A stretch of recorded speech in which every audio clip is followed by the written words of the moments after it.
ఇంకొక పక్కన మీరు ఒకసారి చూస్తే ఏదైతే ఈరోజు వరదలనంతా కూడా మ్యాపింగ్ చేయడం, ఎక్కడి నుంచి వరదలు వచ్చినా కొన్ని స్టాండర్డ్స్ ఉంటాయి. ఈరోజు భద్రాచలం నుంచి రాజమండ్రికి నీళ్లు రావాలంటే ఇన్ని గంటలు ప్రవహిస్తే తప్ప రావు. అలాంటివి వచ్చినప్పుడు తగిన జాగ్రత్తలు ఏం తీసుకోవాలో అవన్నీ కూడా తీసుకుని, ఎక్కడ కూడా వరదలు వచ్చినప్పుడు జాగ్రత్తలు ఏం తీసుకోవాలో అవన్నీ కూడా చేయాల్సిన అవసరం ఉంది. నేను నిన్నే చూశాను, రఘురామకృష్ణరాజు గారు మంత్రి ఎమ్మెల్యే అయిన తర్వాత బ్రహ్మాండంగా డ్రైన్స్ అన్నీ కూడా ప్రజలందరినీ చైతన్యపరిచి వాళ్ళ దగ్గర ఫండ్స్ కూడా మొబిలైజ్ చేసి బ్రహ్మాండంగా చేశాడు. ఇది ప్రజా చైతన్యానికి మారు పేరు.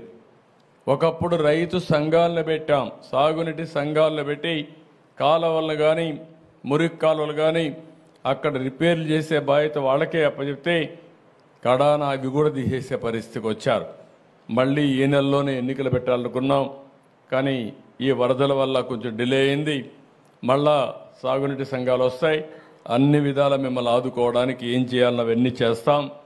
ఇప్పుడే కైకులూరు ఎమ్మెల్యే కూడా చెప్పినప్పుడు ఒక మాట అన్నారు, ఏదైతే ఉప్పుటేరు పైన ఒక రైల్వే బ్రిడ్జి కడితే ఇప్పుడే మనం చూసాం, అది బ్రిడ్జి కట్టేది పైన కట్టాలి.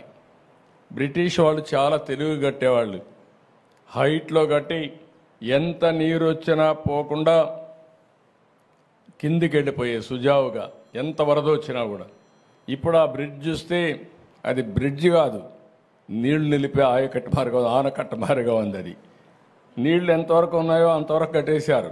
అడ్డంకులు బోల్డని అడ్డంకులు పెట్టే పరిస్థితి వచ్చారు. ఇప్పుడైతే ఆ రైల్వే బ్రిడ్జి కట్టారు, కానీ ఏం చేయాలనో వాళ్ళతో మాట్లాడతాం, ఇరిగేషన్తో కూడా మాట్లాడి ఏం చేయాలనో చేస్తామని చెప్పి కూడా నేను మీకు తెలియజేస్తున్నా.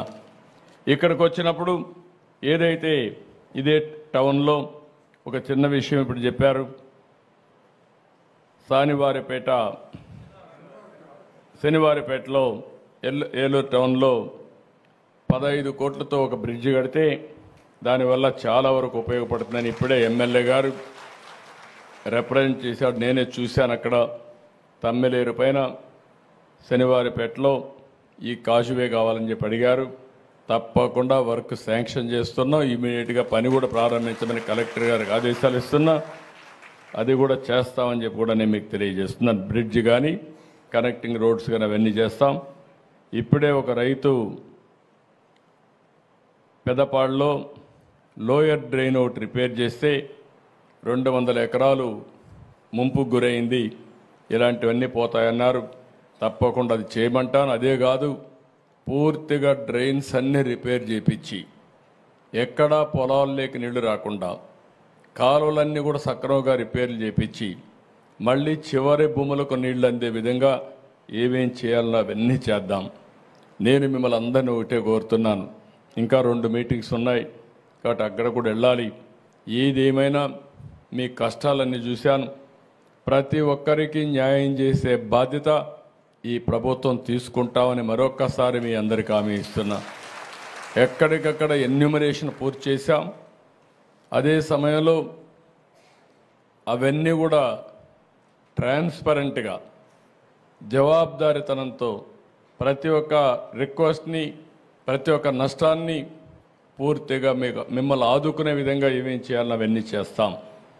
నేను ఎప్పుడు కూడా పరిపాలనలో మీరు ఒకటే గుర్తుపెట్టుకోవాలి, రాజకీయాలకు అతీతంగా పరిపాలన చేస్తాం.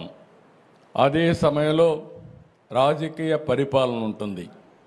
ఈరోజు ఒక ముఖ్యమంత్రిగా నన్ను ఎవరు మాట్లాడినా తెలుగుదేశం పార్టీ అధ్యక్షుడిగా ముఖ్యమంత్రి అయ్యారని చెప్తారు తప్ప ఇంకోటి కాదు. ఈరోజు ఎన్డీఏ పరిపాలన ఒక సుపరిపాలన ఇవ్వాలనే కంకణంతో మేము ముందుకు పోతున్నాం.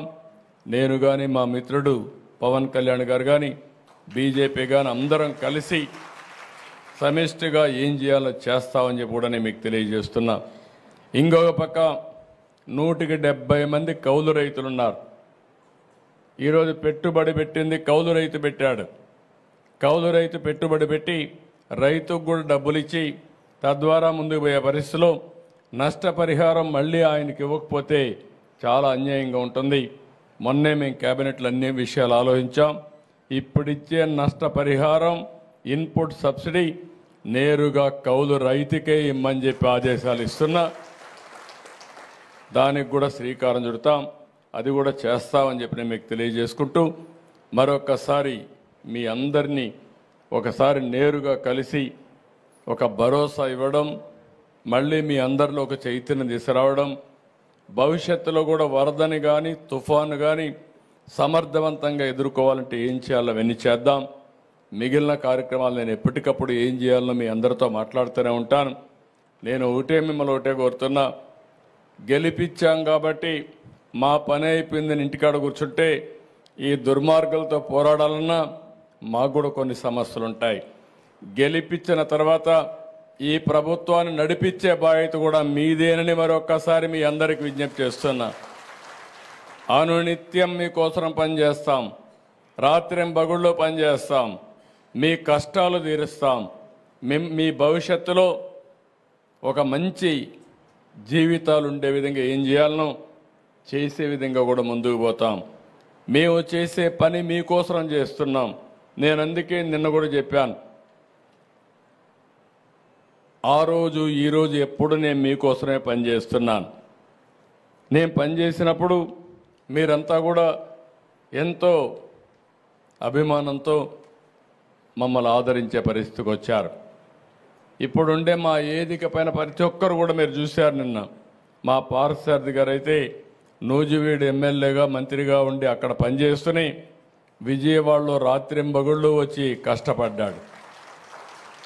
ఎవరి శక్తి ఎంతుంటే అంత కష్టపడ్డాం, ఇంకా కష్టపడుతున్నాం.